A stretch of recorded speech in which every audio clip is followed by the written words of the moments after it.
Russians of Reddit, what is the older generation's opinion on the USSR?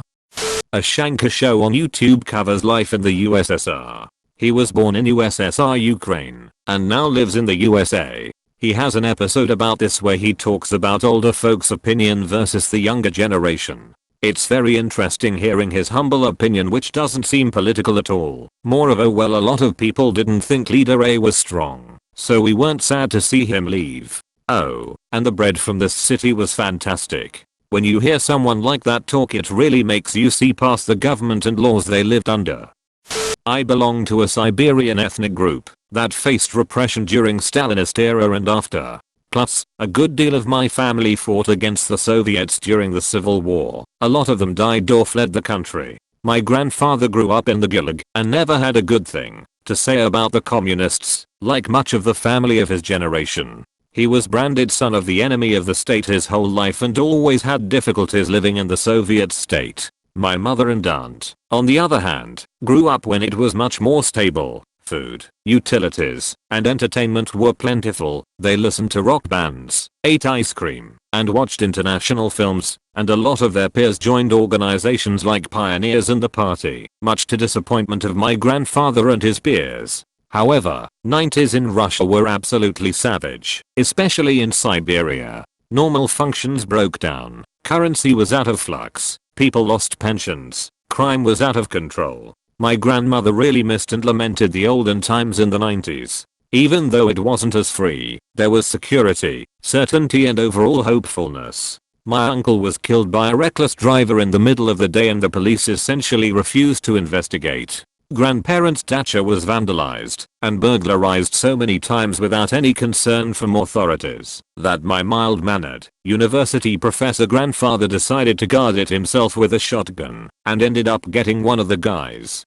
My view and that of my family is skewed because of the fact that we are a minority ethnic group in Russia. Even though my family has resided in Russia ever since they took over and colonized, even though I held Russian citizenship, ate bread, went to Bangor on Sundays, spoke Russian as first language, native languages were illegal to be taught for a long time, I was never called Russian in Russia, and at times, treated rather poorly on that account. Especially when I lived in Moscow, I felt like a foreigner in my own country. I know I'm straying from the original question, but the overall point of this is to illustrate another dimension to the older generation's opinion of USSR prompt. I hope I didn't drivel.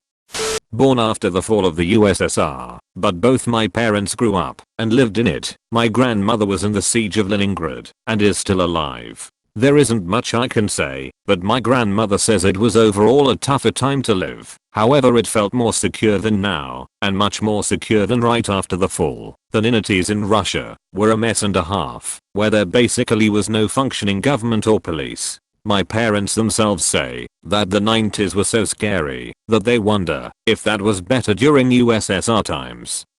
Both my parents were born and raised in Kazakhstan. My dad's side fled to Germany sometime before the collapse, but my mum's side only had the opportunity during the collapse. She only recently told me that when everything started going to shit and all of the smaller countries decided they wanted to become independent states, the Russian government basically dropped the shared currency and introduced their new currency from basically one day to the next. When this happened, they had already booked their flights from their town to Moscow and then from Moscow to Germany with a day layover. They were very much aware that they didn't have any money to spend in Moscow, but luckily the hotel was paid for by the German government. However, this still left them with the transport from the airport to the hotel.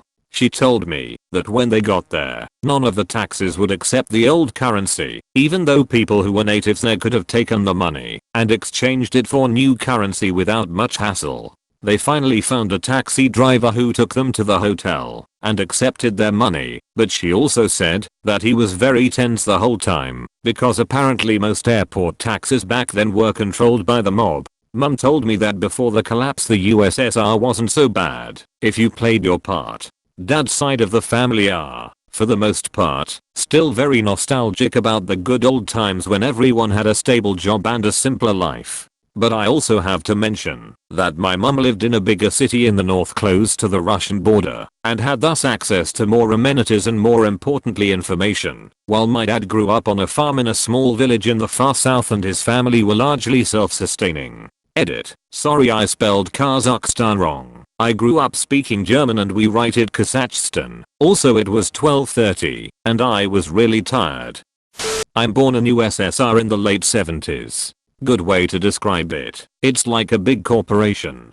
It gives you housing, lunches, etc. You work for it. You aren't really supposed to do your own business because you already work for the corporation. If you do something wrong, others are supposed to give you feedback. Everyone says they are super enthused about the corporation's profits, but in reality they really don't. Also a lot of people steal. Because who cares? It's some faceless big business, you are not hurting anyone. On the other hand, it's a stable job. You can reasonably expect to work here for the lifetime and advance in your career, even if you're really stupid and can't make decisions, as long as you're not annoying the wrong people. In fact, it was a pretty sweet deal for regular people who don't really want to put in too much effort. Just do at least some job and you're all set. Now, a lot of people are pretty butthurt about USSR, many of them rightly so. My family was like not an elite, but it was a working class family where everyone just did their job.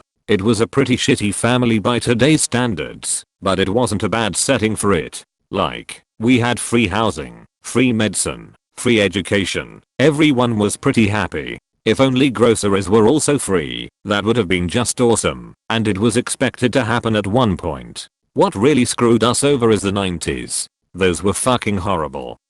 Born and raised in Slovakia, parents grew up with the regime. It was easy, as long as you were the type to shut up, mind your own business, and accept the minimum. Everyone had a roof, even though it often leaked. Nobody was hungry, but good luck getting meat without bribing the butcher. Everyone had a job, some the one they chose, others the one they were forced to do. Nobody was jealous of others, because everyone had equally as much. Nothing. There were no hard choices about career, what school to go to, whether the housing market was right to buy now, what credit card was the best, or what benefits to choose. These were not options, because there was no variety. Everything was uniform and uniformly substandard. Minimum effort for minimum results. But you were fucked if you had dreams, if you were ambitious. The regime ground you down, imprisoned you and slowly killed you if you dared to ask why or why not this way. If you were different. If you had the wrong background.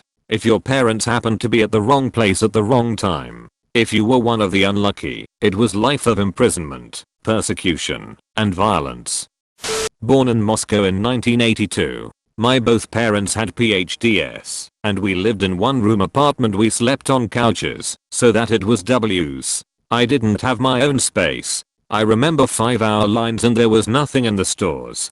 People were always hostile and rude to each other, because it meant survival. Some people lived better. My grandparents had a 3-room apartment, because they were older. But still it was pretty dilapidated compared to the US standards. We had an old car called Moskvich.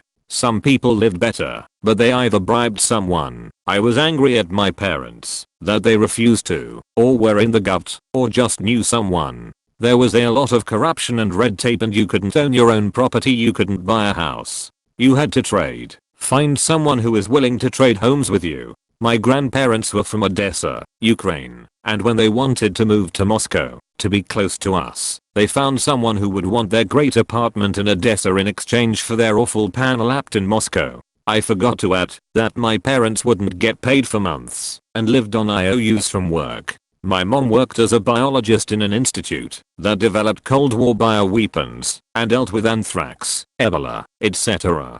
At some point people were getting paid in coupons instead of money, sugar, bread, tobacco, vodka, flour, butter.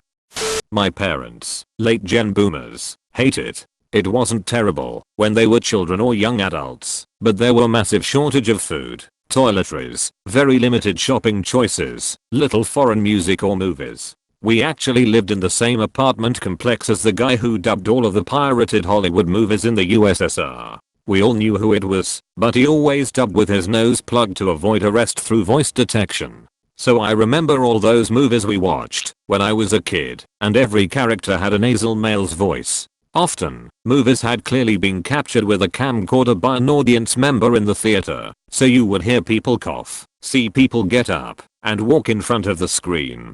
For my grandparents and great-grandparents, it was a very different story because they had suffered through WWII, including German occupation for one grandparent, and walking 1200 miles with an infant for another, and then some of our family members were sent to the gulag. No one was executed, but it terribly disrupted the family. My great-grandmother was the most gifted engineering student at a university, but she was forced to drop out even after the dean petitioned for her, all because her father was sent to the gulag for 20 years. His coworker overheard him comment that the 1939 Stalin-Hitler Pact was a bad idea and that Hitler would attack the USSR. He toiled in the gulag through the entire war with Hitler afterwards.